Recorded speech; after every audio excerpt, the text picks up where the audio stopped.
ನಮಸ್ಕಾರ ಗೆಳೆಯರೆ, ಪಾಠಶಾಲೆ ಯೂಟ್ಯೂಬ್ ಚಾನಲ್ಗೆ ಸ್ವಾಗತ ಸುಸ್ವಾಗತ. ಈ ದಿನ ನಿಮ್ಮ ಸುಮಾರು ಜನ ಮೆಸೇಜ್ ಮಾಡಿದರೆ ಮೆಸೇಜ್ಗೆ ರಿಪ್ಲೈ ಹೇಳ್ತಾ ಇದ್ದೀನಿ. ಎಲ್ಲರಿಗೂ ರಿಪ್ಲೈ ಮಾಡಲಿಕ್ಕಾಗಲ್ಲ, ಅದಕ್ಕೋಸ್ಕರ ಇದ್ರ ಮುಖಾಂತರ ಎಲ್ಲರಿಗೂ ಒಂದೇ ಒಂದು ವಿಡಿಯೋದಲ್ಲಿ ಎಲ್ಲರಿಗೂ ರಿಪ್ಲೈ ಸಿಗುತ್ತೆ. ಶಿಮೂಲು ಕರ್ನಾಟಕ ಗ್ರಾಹಕ ಮಂಡಲ ಎಕ್ಸಾಮ್ ಯಾವಾಗ ಅಂತ ಸುಮಾರು ಜನ ಕೇಳ್ತಾ ಇದ್ದೀರಾ, ಮತ್ತು ರಿಸಲ್ಟ್ ಯಾವಾಗ ಅಂತ ಸುಮಾರು ಜನ ಕೇಳ್ತಾ ಇದ್ದೀರಾ. ಈ ವಿಡಿಯೋದಲ್ಲಿ ಒಂದು ಅಂದಾಜು ಹೇಳ್ತೀನಿ, ಅದು ನೋಡ್ಕೋಬೇಕು. ದಯವಿಟ್ಟು ಸುಮ್ಮನೆ ಅನ್ವಾಂಟೆಡ್ ಮೆಸೇಜಸ್ಸು ಕಾಲ್ಸು ಮಾಡೋಕ್ಕೆ ಹೋಗ್ಬೇಡಿ, ಅವಶ್ಯಕತೆ ಇರೋದಿಲ್ಲ. ಹೇಳ್ತೀನಿ ಯಾಕೆ ಅಂತ. ಮತ್ತು ನಿಮ್ಮ ಶಿಮೂಲ್ ಯಾರು ಓದ್ಲಿಕ್ಕೆ ಸ್ಟಾರ್ಟ್ ಮಾಡಿಲ್ಲ, ಇಮಿಡಿಯೇಟ್ಲಿ ಓದಲಿಕ್ಕೆ ಸ್ಟಾರ್ಟ್ ಮಾಡಿರಿ. ಇದೇ ವಿಡಿಯೋದ ಡಿಸ್ಕ್ರಿಪ್ಷನ್ ಬಾಕ್ಸಲ್ಲಿ ನಂಬರ್ ಆಫ್ ವಿಡಿಯೋಸ್ ಇದ್ದಾವೆ, ಎಲ್ಲ ವಿಡಿಯೋಸ್ ಇದ್ದಾವೆ. ಅದರಲ್ಲಿ ಎಲ್ಲನೂ ವಿತ್ ಪ್ರೂಫ್ ಇದ್ದಾವೆ. ಯಾವ್ಯಾವ ಎಕ್ಸಾಮ್ಸಲ್ಲಿ ಎಷ್ಟೆಷ್ಟು ಕ್ವಶನ್ಸ್ ಬಂದಿದ್ದಾವೆ ಅಂತ, ನಮ್ಮ ನೋಟ್ಸಿಂದ ಯಾವ್ಯಾವ ಎಕ್ಸಾಮ್ಸಲ್ಲಿ ಎಷ್ಟೆಷ್ಟು ಕ್ವಶನ್ಸ್ ಬಂದಿದ್ದಾವೆ ಅಂತ ವಿತ್ ಪ್ರೂಫ್ ಇದೆ. ಮಂಡ್ಯದು, Chikkamagaluru, Kodagu, Sirsi urban cooperative bank, ಆಮೇಲೆ ಜಮಖಂಡಿದು ಎಲ್ಲ ಇದ್ದಾವೆ, ಪ್ರತಿಯೊಂದರದ್ದು ಇದ್ದಾವೆ. ಆ ವಿಡಿಯೋಸ್ನ ದಯವಿಟ್ಟು ನೋಡಿ. ಸುಮಾರು ಜನ ಮೆಸೇಜ್ ಮಾಡಿದ್ದೀರಾ, ದಯವಿಟ್ಟು ಆ ಮೆಸೇಜ್ ಮಾಡಲಿಕ್ಕಿಂತ ಮುಂಚಿತವಾಗಿ ವಿಡಿಯೋಸ್ನ ನೋಡಿ. ನಿಮ್ಗೆ ಅಲ್ಲೇ ಕಾಣುತ್ತೆ, ನೋಟ್ಸು ಕಾಣುತ್ತೆ, ನೋಟ್ಸ್ದೇನೆ ಸ್ಕ್ರೀನ್ಶಾಟ್ ಹಾಕಿರ್ತೀವಿ, ನೋಟ್ಸು ಕಾಣುತ್ತೆ, ಎಷ್ಟು ಕ್ವಶನ್ಸ್ ಬಂದಿದ್ದಾವೆ ಅಂತಲೂ ಕಾಣುತ್ತೆ. ಅಲ್ಲಿಗೆ ಕ್ಲಿಯರ್ ಆಗುತ್ತೆ. ನೋಟ್ಸ್ ಕ್ವಾಲಿಟಿ ನಿಮ್ಮ ಕಣ್ಣೆದುರುಗಡೆನೇ ಕಾಣುತ್ತೆ. ಅರ್ಥ ಆಗ್ತಿದೆಯಲ್ಲ? 3000 ಕ್ವಶನ್ ಬ್ಯಾಂಕ್ ಇದೆ. ನಿಮ್ಮ ಕೋಆಪರೇಟಿವ್ KMF ಬ್ಯಾಂಕಿಂಗ್ 1959 ಆ್ಯಕ್ಟಿಗೆ ಸಂಬಂಧಪಟ್ಟಂಗೆ, ಪ್ಲಸ್ ಕೋಆಪರೇಟಿವ್ ಥಿಯರಿ ನೋಟ್ಸ್ ಇದೆ, KMF ಥಿಯರಿ ಇದೆ, ಬ್ಯಾಂಕಿಂಗ್ ಇದೆ, 1959 act theory plus question bank ಎರಡೂ ಇದೆ. ಅರ್ಥ ಆಗ್ತಿದೆಯಲ್ಲ? ಕೂತ್ಕೊಂಡು ಓದ್ಕೊಳ್ಳಿ. ನೋಟ್ಸ್ ಇದು ನೋಟ್ಸು. ಎಕ್ಸಾಮಿನೇಷನ್ ಕ್ಲಿಯರ್ ಮಾಡಲಿಕ್ಕೆ ಎಷ್ಟು ಬೇಕೋ ಅಷ್ಟು ಮೆಟೀರಿಯಲ್ ಇದರಲ್ಲಿದೆ. ಅರ್ಥ ಆಗುತ್ತಲ್ಲ? ಇನ್ನು ಕನ್ನಡದಲ್ಲಿ ವ್ಯಾಕರಣ ಇದೆ, ಶಾರ್ಟ್ಕಟ್ ಟ್ರಿಕ್ಸ್ ಆ್ಯಡ್ ಮಾಡಿದ್ದೀವಿ, ಕಂಪ್ಲೀಟ್ ಶಾರ್ಟ್ಕಟ್ ಟ್ರಿಕ್ಸ್ ಆ್ಯಡ್ ಮಾಡಿದ್ದೀವಿ. ಕನ್ನಡ ವ್ಯಾಕರಣ ಅದ್ಭುತವಾಗಿದೆ. ಎಲ್ಲಿಂದ KPSC KE ನಿಮ್ಮ DCC ಬ್ಯಾಂಕಲ್ಲಿ ಕ್ವಶನ್ಸ್ ತೆಗಿತಾರೆ, ಯಾವ ಥರ ತೆಗಿತಾರೆ, ಅದನ್ನ ಹೆಂಗೆ ಸಾಲ್ವ್ ಮಾಡಬೇಕು, ಶಾರ್ಟ್ಕಟ್ ಮೆಥಡ್ಸ್ ಎಲ್ಲ ಇದ್ದಾವೆ ಇದರಲ್ಲಿ, ಎಲ್ಲ ಇದ್ದಾವೆ. ವ್ಯಾಕರಣದಲ್ಲಿ ತಗೊಂಡು ಓದ್ಕೊಳ್ಳಿ. ಸಾಹಿತ್ಯ ಕರೆಂಟ್ ಅಫೇರ್ಸ್ ಬೇಸ್ಡ್ ಇದೆ, ಪ್ಲಸ್ ಫುಲ್ಲು ಇದೆ, ಪ್ಲಸ್ ಕರೆಂಟ್ ಅಫೇರ್ಸ್ ಬೇಸ್ಡ್ ಇದೆ, ಪ್ಲಸ್ ಭಾಷಾಭ್ಯಾಸ ಕಂಪ್ಲೀಟ್ ಇದೆ. ಇನ್ನು ಕಾನ್ಸ್ಟಿಟ್ಯೂಷನ್ನು ಕರೆಂಟ್ ಅಫೇರ್ಸ್ ಬೇಸ್ಡ್ ಇದೆ, ಫುಲ್ ನೋಟ್ಸ್ ಇದೆ.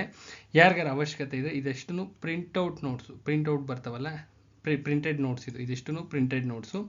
ಅವಶ್ಯಕತೆ ಇದ್ದರೆ ತಗೊಂಡು ಓದ್ಕೊಳ್ಳಿ. ಇಂಗ್ಲೀಷ್ ಮತ್ತು ಕರೆಂಟ್ ಅಫೇರ್ಸ್ನ PDF ರೂಪದಲ್ಲಿ ನಮ್ಮ ಸ್ಟೂಡೆಂಟ್ಸ್ಗೆ ಮಾತ್ರ ಕಳಿಸ್ಕೊಡ್ತೀವಿ. ನಮ್ಮ ಸ್ಟೂಡೆಂಟ್ಸ್ಗೆ ಅಂತ ಹೇಳಿದ್ದೀನಿ. ಮತ್ತೆ ಅನ್ವಾಂಟೆಡ್ ಮೆಸೇಜಸ್ ಮಾಡೋಕ್ಕೆ ಹೋಗ್ಬೇಡ್ರಿ. ಅರ್ಥ ಆಗುತ್ತಲ್ಲ? ಕೂತ್ಕೊಂಡು ಯಾರಿಗಾರ ಅವಶ್ಯಕತೆ ಇದೆ ಅಂದರೆ ಈ ನಂಬರ್ ಕಾಂಟ್ಯಾಕ್ಟ್ ಮಾಡಿ. ಇನ್ನು GK ನೋಟ್ಸು ಶಾರ್ಟ್ಲಿ ಅವೈಲಬಲ್ ಇರುತ್ತೆ, ಹೇಳ್ತೀನಿ ಅದ್ರ ಬಗ್ಗೆ ಹೇಳ್ತೀನಿ. ಇನ್ನೂ ನಡೀತಾ ಇದೆ, ಎಂಡಿಂಗ್ ಸ್ಟೇಜಲ್ಲಿದೆ. ಎಲ್ಲ ಥರದಲ್ಲೂ ನೋಡಿ ಇದು ಮಾಡ್ತೀವಿ, ಅದಕ್ಕೋಸ್ಕರ ಹೇಳ್ತೀನಿ. ವೆರಿ ಶಾರ್ಟ್ಲಿ ಅನೌನ್ಸ್ ಮಾಡ್ತೀವಿ. GK ನೋಟ್ಸ್ ಎಂಡಿಂಗ್ ಸ್ಟೇಜಲ್ಲಿದೆ, ಹೇಳ್ತೀನಿ. GK ನೋಟ್ಸ್ ಸುಮಾರು ಜನ ಕೇಳ್ತಾ ಇದ್ರಿ. GK ನೋಟ್ಸು ಸುಮಾರು ಜನ ಕೇಳ್ತಾ ಇದ್ರಿ. GK ನೋಟ್ಸ್ನ ಯಾವ ಥರ ಏನು ಮಾಡಿದ್ದೀವಿ ಅಂತ ಹೇಳ್ತೀನಿ ನೋಡ್ರಿ. ಸ್ಟ್ಯಾಟಿಕ್ GK ಬರುತ್ತಲ್ಲ, ಸ್ಟ್ಯಾಟಿಕ್ GK ಅಂತ ಬರುತ್ತೆ. ಸ್ಟ್ಯಾಟಿಕ್ GKನಲ್ಲಿ ಕೋರ್ ಏರಿಯಾಸ್ ಇಂಪಾರ್ಟೆಂಟ್ ಏರಿಯಾಸ್ ಬರ್ತವೆ. ಸ್ಟ್ಯಾಟಿಕ್ GKನಲ್ಲಿ ಇಂಪಾರ್ಟೆಂಟ್ ಏರಿಯಾಸ್ ಬರ್ತವೆ. ಅರ್ಥ ಆಗ್ತಿದೆಯಾ? ಸ್ಟ್ಯಾಟಿಕ್ GKನಲ್ಲಿ ಇಂಪಾರ್ಟೆಂಟ್ ಏರಿಯಾಸ್ ಬರ್ತವೆ. ಕ್ಲಿಯರಾಗಿ ಹೇಳ್ತಾ ಇದ್ದೀನಿ, ಇದರಲ್ಲಿ ಯಾವುದೇ ರಾಕೆಟ್ ಸೈನ್ಸ್ ಇಲ್ಲ. ನೋಟ್ಸ್ ಯಾರೇ ಪ್ರಿಪೇರ್ ಮಾಡ್ಕೋಬೇಕಾದ್ರೂ ಇದೇ ಥರ ಮಾಡ್ಕೊಳ್ಳಿ.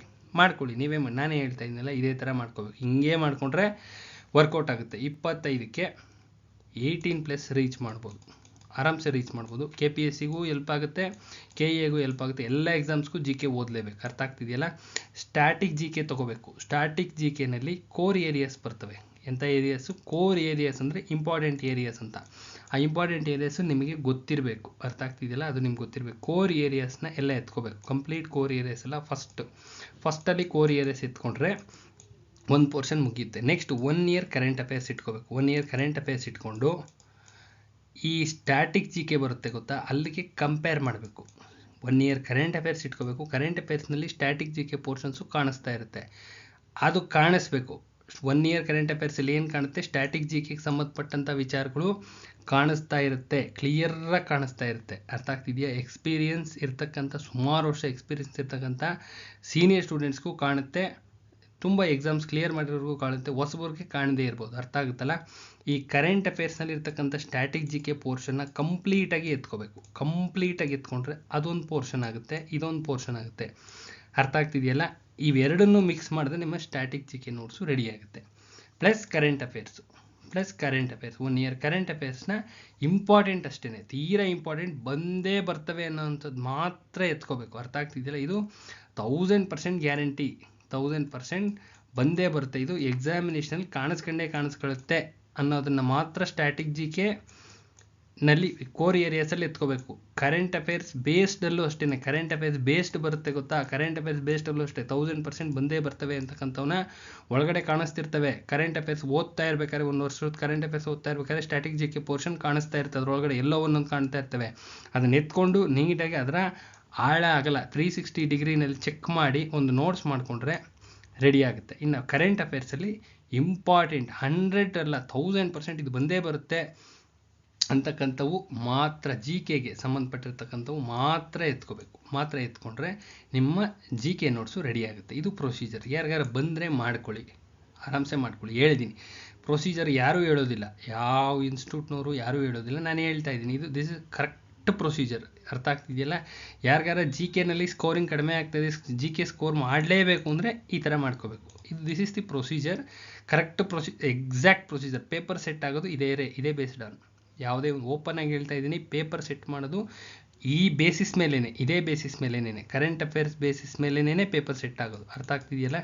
ಸ್ಟ್ಯಾಟಿಕ್ ಜಿ ಕೆನಲ್ಲಿ core areas, important core areas ತೊಗೋತಾರೆ, ಪ್ಲಸ್ ಕರೆಂಟ್ ಅಫೇರ್ಸ್ ತೊಗೋತಾರೆ. Current affairs based static G ಕೆನ ರೆಡಿ ಮಾಡ್ತಾರೆ. Current affairs based static G ಕೆನ ರೆಡಿ ಮಾಡ್ತಾರೆ. ಅದನ್ನು ಕಂಪ್ಲೀಟಾಗಿ ರೆಡಿ ಮಾಡ್ಕೋತಾರೆ. ಫುಲ್ಲು ಎಂಟೈರ್ ಒನ್ ಇಯರ್ದೆಲ್ಲ ಎತ್ಕೊಂಡು ಅಚ್ಚುಕಟ್ಟಾಗಿ ಅದನ್ನು 360 ಡಿಗ್ರಿ ಆ್ಯಂಗಲಲ್ಲಿ ಚೆಕ್ ಮಾಡ್ತಾರೆ. 360 ಡಿಗ್ರಿ ಆ್ಯಂಗಲಲ್ಲಿ ಚೆಕ್ ಮಾಡಿ ಕ್ವಶನ್ ಆನ್ಸರ್ ರೂಪಕ್ಕೆ ತಂದರೆ ನಿಮ್ಮ ಜಿ ಕೆ ಪೇಪರು ರೆಡಿ ಆಗುತ್ತೆ. ಇದು ಪ್ರೊಸೀಜರ್. ಅರ್ಥ ಆಗ್ತಿದ್ದಿಲ್ಲ? ಇದೇ ಬೇಸ್ಡಲ್ಲೇ ಜಿ ಕೆ ನೋಟ್ಸ್ನ ರೆಡಿ ಮಾಡಿದ್ದೀವಿ. ಆಲ್ಮೋಸ್ಟ್ ಎಂಡಿಂಗ್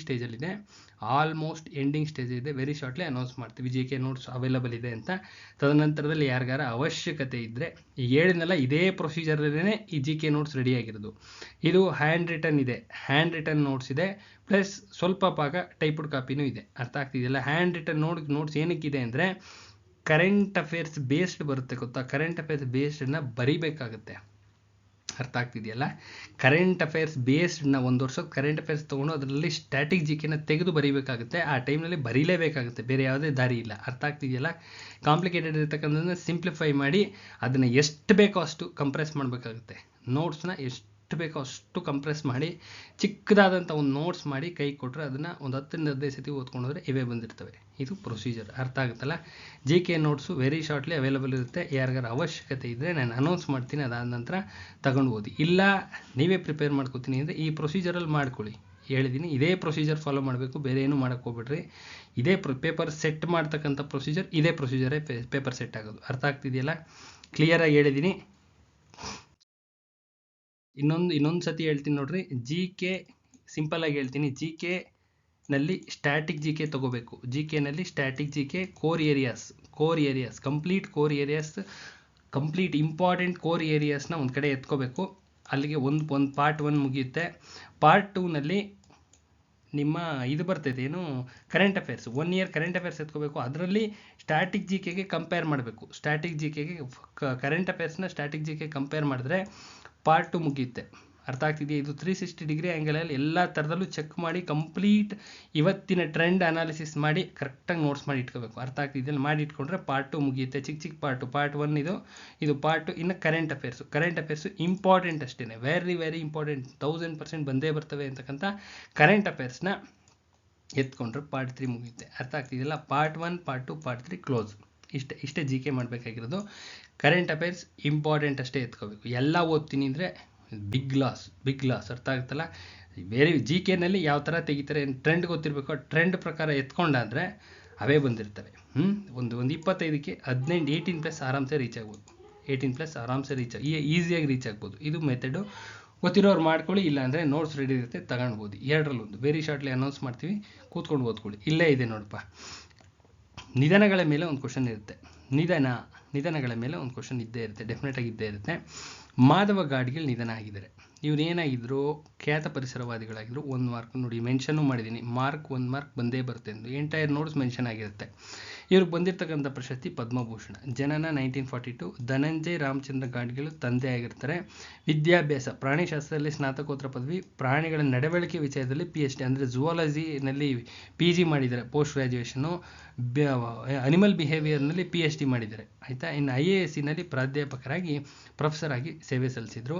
ಗಿರೀಶ್ ಕಾರ್ನಾಡ್ ಅವ್ರದ್ದು ಒಂದು ಸತಿ ಕೇಳಿದ್ರು, ಏನು ಓದಿದ್ರು ಅಂತ, ಹಳೆ ಕ್ವಶನ್ ಪೇಪರಲ್ಲಿ, ಹಳೆ ಕತೆ ಅದು ಕೇಳಿದ್ರು. ಅದಕ್ಕೆ ಸುಮ್ಮನೆ ಇರಲಿ ಅಂತ ಹಾಕಿದ್ದೀನಿ. ಇನ್ನು 2010ರಲ್ಲಿ ಪಶ್ಚಿಮ ಘಟ್ಟ ಘಟ್ಟಗಳ ಸಂರಕ್ಷಣೆಗೆ ಸಂಬಂಧಪಟ್ಟಂತೆ ಮಾಧವ ಗಾಡ್ಗಿಲ್ ಸಮಿತಿನ ಕೇಂದ್ರ ಸರ್ಕಾರ ನೇಮಕ ಮಾಡಿದೆ. ಎಷ್ಟನೇ ಇಸ್ವಿನಲ್ಲಿ? 2010ನೇ ಇಸ್ವಿನಲ್ಲಿ, ಗೊತ್ತಿರಬೇಕು. ನೆಕ್ಸ್ಟ್, ಮಾಧವ ಗಾಡ್ಗಿಲ್ ಮತ್ತು ರಾಮಚಂದ್ರ ಗುಹಾ ಅವರು ಸೇರಿ ಬರೆದಿರ್ತಕ್ಕಂಥ ಪುಸ್ತಕಗಳ ಮೇಲೆ ಒಂದು ಕ್ವಶನ್ ಡೆಫಿನೆಟ್ ಆಗಿರುತ್ತೆ. ಅರ್ಥ ಆಗ್ತಿದೆಯಾ? ಪುಸ್ತಕಗಳ ಮೇಲೆ ಒಂದು ಕ್ವಶನ್ ಡೆಫಿನೆಟ್ ಆಗಿರುತ್ತೆ. ಅದು ಕರೆಂಟ್ ಅಫೇರ್ಸ್ ಬೇಸ್ಡ್ ಆಗೇ ಇರುತ್ತೆ ಆಲ್ಮೋಸ್ಟ್. ಅರ್ಥ ಆಗ್ತಿದೆಯಲ್ಲ? ಬಂಕಿಮ್ ಚಂದ್ರ ಚಟರ್ಜಿರವರು ಕರೆಂಟ್ ಅಫೇರ್ಸ್ನಲ್ಲಿ ಇದ್ದಾರೆ. ಎಲ್ಲೋ ಒಂದು ಕಡೆ ಓದಿದ್ಯಾ, ಜ್ಞಾಪಕಕ್ಕೆ ಬಂತು. ಬುಕ್ಸ್ಗಳು ಇಂಪಾರ್ಟೆಂಟ್ ಆಗ್ತವೆ. ಇನ್ನು this fissured land and ecological history of India, ಇದೊಂದು ಇಂಪಾರ್ಟೆಂಟ್ ಕೃತಿ. ಬರೆದಿರ್ತಕ್ಕಂಥದ್ದು Ramachandra Guha, Madhav Gadgil. Use and abuse of nature, ಇದು ಅಷ್ಟೇ ಇವ್ರದ್ದೇನೆ ಇಂಪಾರ್ಟೆಂಟ್. ಇನ್ನು ಇಲ್ಲಿ ಬರ್ದೀನಿ ನೋಡಿ, ಸ್ಟ್ಯಾಟಿಕ್ ಜಿ ಕೆ ಟಾಪಿಕ್ ಇಲ್ಲೇ ಕಾಣಿಸ್ತಾ ಇದೆಯಲ್ಲ. ಸ್ಟ್ಯಾಟಿಕ್ ಜಿ ಕೆಗೆ ಯಾವ ಥರ ರಿಲೇಟ್ ಮಾಡಬೇಕು ಅಂತಲೂ ಅದನ್ನೂ ಹೇಳ್ತಾ ಇದ್ದೀನಿ. ಸ್ಟ್ಯಾಟಿಕ್ ಜಿ ಕೆಗೆ ಒಂದು ಕಾನ್ಸೆಪ್ಟ್ ಸಿಕ್ತಲ್ವ, ಇದು is A concept. Madhav Gadgil ಅನ್ನೋದು ಒಂದು ಕಾನ್ಸೆಪ್ಟು. ಅದನ್ನು ಸ್ಟ್ಯಾಟಿಕ್ ಜಿ ಕೆಗೆ ಯಾವ ರೀತಿ ಕಂಪೇರ್ ಮಾಡಬೇಕಪ್ಪ ಅಂದರೆ, ಆಯೋಗ ನೇಮಿಸಿದ್ರಲ್ಲ, ಅದನ್ನು ಪಶ್ಚಿಮ ಘಟ್ಟಗಳ ಆಯೋಗ ನೇಮಕ ಮಾಡಿದ್ರು. ನೋಡಿ, ಇಲ್ಲಿ ಪಶ್ಚಿಮ ಘಟ್ಟಗಳ ಬಗ್ಗೆ ಡೀಟೇಲ್ಸ್ ಗೊತ್ತಿರಬೇಕು. ಏನು ಬೇಕಾದ್ರೆ ಎಲ್ಲಿ ಬೇಕಾದ್ರೂ ತಿರುಗಿಸ್ಬೋದು. 360 ಡಿಗ್ರಿ ಆ್ಯಂಗಲ್ ಅಂದರೆ ಎಲ್ಲಿಂದ ಎಲ್ಲಿಗೆ ಬೇಕಾದರೂ ಟ್ವಿಸ್ಟ್ ಮಾಡ್ಬೋದು. ಅರ್ಥ ಆಗ್ತಿದೆ? ಕ್ವಶನ್ ಎಲ್ಲಿಂದ ಬೇಕಾದ್ರೂ ತೆಗಿಬೋದು. ಹಿಂಗೆ ತೆಗಿತಾರೆ, ಇದೇ ಥರ ಬರ್ತೈತೆ ಅಂತ ಹೇಳಕ್ಕೆ ಬರಲ್ಲ. 360 ಡಿಗ್ರಿ ಆ್ಯಂಗಲಲ್ಲಿ ಯೋಚನೆ ಮಾಡಿ ನೋಟ್ಸ್ ಮಾಡಿ ಇಟ್ಕೊಂಡ್ರೆ ಅವೇ ಬಂದಿರ್ತವೆ. ಅರ್ಥ ಆಗುತ್ತಲ್ಲ? ಇವನ್ನ ಸಹ್ಯಾದ್ರಿ ಶ್ರೇಣಿ ಅಂತಲೂ ಕರಿತೀವಿ. ಪಶ್ಚಿಮ ಘಟ್ಟಗಳು ಎಷ್ಟು ರಾಜ್ಯದಲ್ಲಿ ವಿಸ್ತರಿಸಿದೆ? 6 ರಾಜ್ಯದಲ್ಲಿ ವಿಸ್ತರಿಸಿದೆ. 1600 ಕಿಲೋಮೀಟರ್ ಉದ್ದ, 100 ಕಿಲೋಮೀಟರ್ ಅಗಲದ ಪರ್ವತ ಶ್ರೇಣಿ ಇದು. 1,60,000 ಚದರ ಕಿಲೋಮೀಟರ್ ಉದ್ದಾನ ಹೊಂದಿದೆ. ಇನ್ನು ಪಶ್ಚಿಮ ಘಟ್ಟ ವ್ಯಾಪಿಸಿರ್ತಕ್ಕಂಥ ರಾಜ್ಯಗಳು ಎಷ್ಟು? 6 ರಾಜ್ಯಗಳು. ಯಾವ್ಯಾವ ರಾಜ್ಯಗಳು? ಹಿಂಗೆ ಬರ್ತಾವಲ್ಲ, ಇಲ್ಲಿ ಬರ್ತದೆ ನೋಡ್ರಿ. ಗುಜರಾತು, ಮಹಾರಾಷ್ಟ್ರ, ಗೋವಾ, ಕರ್ನಾಟಕ, ಕೇರಳ, ತಮಿಳುನಾಡು. ಅರ್ಥ ಆಗುತ್ತಲ್ಲ? ಇನ್ನು ಪಶ್ಚಿಮ ಘಟ್ಟಗಳು 2012ರಲ್ಲಿ ಯುನೆಸ್ಕೋದ ವಿಶ್ವ ಪಾರಂಪರಿಕ ಪಟ್ಟಿಗೆ ಸೇರ್ಪಡೆಗೊಂಡಿದ್ದಾವೆ. Very very very important. ಅರ್ಥ ಆಗುತ್ತಲ್ಲ?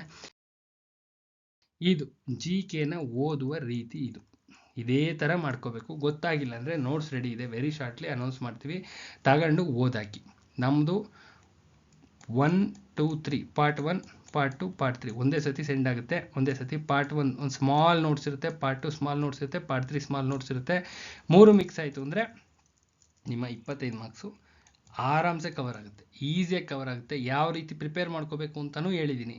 ನಿಮಗೆ ಬರಲಿಲ್ಲ ಅಂದರೆ ಅದೇ ಎಕ್ಸಾಮಿನೇಷನ್ಗೆ ನೋಡಿ, ಇದನ್ನೇನು ಕ್ವಶನ್ ಪೇಪರ್ ಪ್ರಿಪೇರ್ ಆಗ್ತಕ್ಕಂಥ ಮೆಥಡ್, ಅದು ಕರೆಕ್ಟ್ ಅಪ್ರೋಪ್ರಿಯೇಟ್ ಮೆಥಡ್, ಅದು ಅದೇ ಮೆಥಡಲ್ಲಿನೇ ಮಾಡಬೇಕು. ಆ ಮೆಥಡಲ್ಲಿ ಮಾಡಿಕೊಂಡ್ರೆ ಸಕ್ಸಸ್ ಆಗ್ತೀರಾ, ಹೈಯೆಸ್ಟ್ ಸ್ಕೋರ್ ಆಗುತ್ತೆ. ಜಿ ಕೆ ತುಂಬ ಜನ ಸ್ಕೋರ್ ಆಗಿಲ್ಲ ಅಂತಿದ್ರಲ್ಲ, ಈ ಮೆಥಡ್ ಯಾರು ಫಾಲೋ ಮಾಡಿದ್ದೀರಾ? ಇದೇ ಮೆಥಡ್ನ, ಎಕ್ಸಾಕ್ಟ್ ಮೆಥಡ್ನ ಫಾಲೋ ಮಾಡಿ. ಯಾರು ಸೀನಿಯರ್ಸ್ ಇದ್ದರೆ ಫಾಲೋ ಮಾಡ್ಕೊಳ್ಳಿ, ಗೊತ್ತಿರ್ತವಲ್ಲ, ಎಲ್ಲ ಗೊತ್ತಿರುತ್ತೆ ನಿಮಗೆ ಪ್ರತಿಯೊಂದೂ.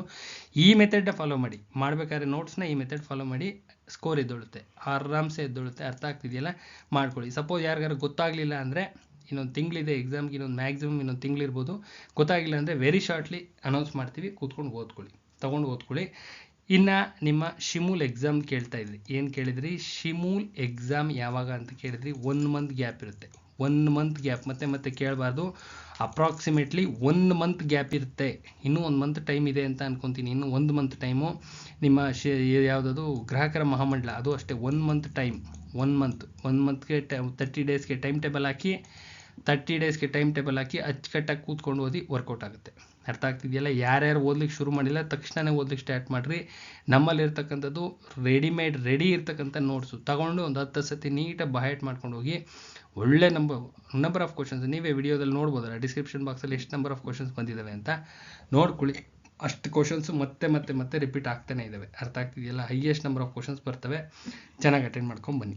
ಅರ್ಥ ಆಗ್ತಿದೆಯಲ್ಲ? ಶಿಮೂಲ್ ಆಯಿತು, ಇದಾಯಿತು. ಇನ್ನು ರಾಯಚೂರು DCC ಬ್ಯಾಂಕ್ದು ಕೇಳ್ತಾ ಇದೆ. ರಾಯಚೂರು DCC ಬ್ಯಾಂಕ್ದು 5ನೇ ತಾರೀಕಪ್ಪ, 5ನೇ ತಾರೀಕು 5/3/2026ಕ್ಕೆ ಅಬ್ಜೆಕ್ಷನ್ ಡೇಟ್ ಮುಗಿದಿದೆ. ಯಾವುದಕ್ಕೆ? ನಿಮ್ಮ ಅಂಕಗಳ ಮೇಲೆ ಅಬ್ಜೆಕ್ಷನ್ ಹಾಕೋದು ಡೇಟ್ ಮುಗಿದಿದೆ. ವಿತಿನ್ ಒನ್ ವೀಕಲ್ಲಿ ನಿಮ್ಮ 1:5 ಬಿಡ್ತಾರೆ. ಅರ್ಥ ಆಗ್ತಿದೆಯಾ? 1:5 ಬಿಡ್ತಾರೆ ವಿತಿನ್ 1 ವೀಕಲ್ಲಿ. ಅಂದಾಜಿನ ಮೇಲೆ ಹೇಳ್ತಾ ಇದ್ದೀನಿ, 1:5 ಬಿಡ್ತಾರೆ. ಇದು 10 ಡೇಸ್ ಬೇಕಾದ್ರೂ ಆಗ್ಬೋದು, ಒಂದು ಅಂದಾಜು 10 ಡೇಸ್ ಬೇಕಾದ್ರೂ ಆಗ್ಬೋದು. ಇದು ಬಿಟ್ಟರು ಅಂದರೆ ಅಡ್ಮಿಷನ್ ನಿಮ್ಮ ಇದು ಇಂಟರ್ವ್ಯೂಗೆ ಕಾಲ್ ಲೆಟರ್ಸು ಮನೆಗೆ ಪೋಸ್ಟ್ ಮಾಡಿರ್ತಾರೆ. ಯಾರ್ಯಾರು ಸೆಲೆಕ್ಷನ್ ಆಗಿರ್ತಾರೆ ಅವ್ರಿಗೆ ಕಾಲ್ ಲೆಟರ್ಸ್ ಬಂದ ತಕ್ಷಣ ಅವ್ರು ಎಲ್ಲೇ ಇರ್ತಾರೋ ಆ ಜಾಗದಲ್ಲಿ ಹೋಗಿ ಇಂಟರ್ವ್ಯೂ ಅಟೆಂಡ್ ಮಾಡ್ಕೊಳ್ಳಿ. ಇಂಟರ್ವ್ಯೂ ಥರದಲ್ಲಿ ಅಟೆಂಡ್ ಮಾಡ್ಕೊಂಬನ್ನಿ, ಯಾರು ಮಿಸ್ ಮಾಡ್ಕೋಬೇಡಿ. ಅರ್ಥ ಆಗ್ತಿದೆಯಲ್ಲ? ಹೈಯರ್ ಸ್ಕೋರ್ ಮಾಡಿರೋರು ಯಾರು ಮಿಸ್ ಮಾಡ್ಕೋಬೇಡ್ರಿ, ಒಂದು ಜಾಬ್ ಮಾಡ್ಕೊಳ್ಳಿ ಅಂತ ಹೇಳ್ತಾ ವಿಡಿಯೋನ ಇಲ್ಲಿಗೆ ಎಂಡ್ ಮಾಡ್ತಾ ಇದ್ದೀನಿ. ಇನ್ನು ಮಿಸ್ಸಿಂಗ್ ಟಾಪಿಕ್, ಇನ್ನು ಇದು ಇಂಟರ್ವ್ಯೂದು ಈ ವಿಡಿಯೋ ಇದು ಟೈಮ್ ಇಸ್ ಜಾಸ್ತಿ ಆಯಿತು. ಇಂಟರ್ವ್ಯೂಗೆ ಏನೇನು ಓದ್ಕೊಳ್ಬೇಕು ಅಂತ ನೆಕ್ಸ್ಟ್ ವಿಡಿಯೋದಲ್ಲಿ ಹೇಳ್ತೀನಿ ಅಂತ ಈ ವಿಡಿಯೋನ ಎಂಡ್ ಮಾಡ್ತಾ ಇದ್ದೀನಿ. ಯಾರಿಗಾರ ನೋಟ್ಸ್ ಅವಶ್ಯಕತೆ ಇದ್ದರೆ